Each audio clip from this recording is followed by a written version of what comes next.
नमस्कार, आप देख रहे हैं मेडिकल माइक और मैं हूं आपके साथ सन्नी प्रियदर्शी।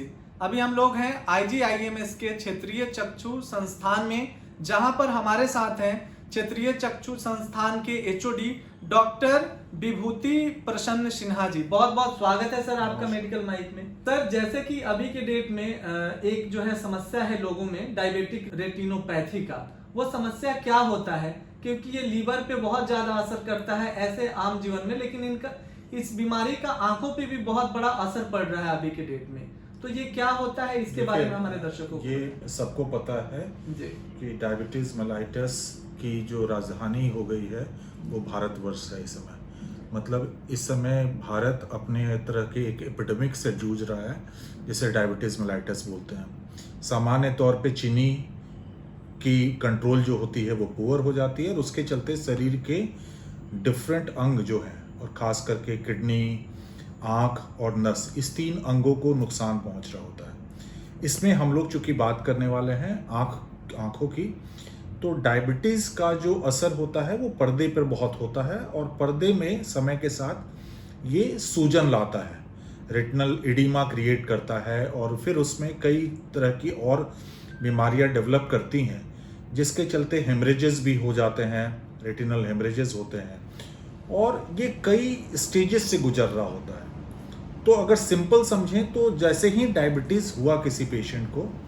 तो टाइप 1 डायबिटीज़ में 5 साल के भीतर उसे अपना पहला चेकअप करा लेना है, और टाइप 2 डायबिटीज़ मेलाइटस जो कि एडल्ट ऑनसेट बोलते हैं, उसमें जैसे ही आपको पता चलता है कि आपको डायबिटीज़ है तो अपने पर्दे की जांच अवश्य कराएं। सर, सामान्य तौर पर इसमें जो है पेशेंट में क्या क्या किस तरह के लक्षण देखे जाते हैं? शुरुआत के दिनों में इसमें कोई लक्षण नहीं होता है। जो चीनी की बीमारी रहती है उसके वजह से जो भी परेशानियां हो रही हैं वो होती हैं, लेकिन जैसे जैसे ये बीमारी बढ़ती है वैसे वैसे पर्दे में कुछ स्पेसिफिक चेंजेस होने लगते हैं। माइल्ड मॉडरेट स्टेज पे तो थोड़ा कम चेंजेस रहता है, और इसीलिए आवश्यक है कि शुरुआती दौर में आपके पर्दे की जांच एनुअली सुनिश्चित की जाए, क्योंकि शुरुआत में अगर इसे पकड़ लिया जाता है तब तो इसे रोका जा सकता है, लेकिन जब ये बहुत आगे बढ़ जाता है तो आंखों की रोशनी को कम करने लगता है, पर्दे में सूजन आने लगता है, जिसके वजह से कि आपका जो दिखाई पड़ना है वो धुंधलापन होने लगता है। कभी कभी एकाएक हेमरेजेस क्रिएट हो जाते हैं, ब्लड आ जाता है पर्दे के सामने, या पर्दे के अंदर के लेयर में भी ब्लड आ जाता है, जिसे इंट्रारेटिनल या प्री रेटिनल हेमरेजेस बोलते हैं। आने वाले जब ये बीमारी और आगे बढ़ती है तो वैसे कंडीशन में ये और भी कॉम्प्लिकेशंस क्रिएट करती है, जैसे कैटरेक्ट कर सकता है, जैसे ग्लोकोमा क्रिएट कर सकता है, या लॉन्ग ड्यूरेशन तक अगर हेमरेजेस वगैरह बने रह गए तो पर्दे को उखाड़ भी सकता है, रेटिनल डिटैचमेंट वगैरह भी करता है।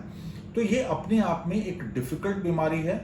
सही समय पे इसको पहचानना जरूरी है, सही समय पे इसका रुकाव जरूरी है, और अगर हो भी जाता है तो यदि आप अगर प्रॉपर इलाज में रहेंगे तो शायद इससे बचाव किया जा सकेगा और आपकी रोशनी को हम लोग बचा पाएंगे। सर, मेरा अगला और आखिरी सवाल है कि इसका लाइफ स्टाइल पे जो है, लोगों के जो बदलते लाइफ स्टाइल है, उनके डाइट है, उसका इस पे कितना प्रभाव पड़ता है?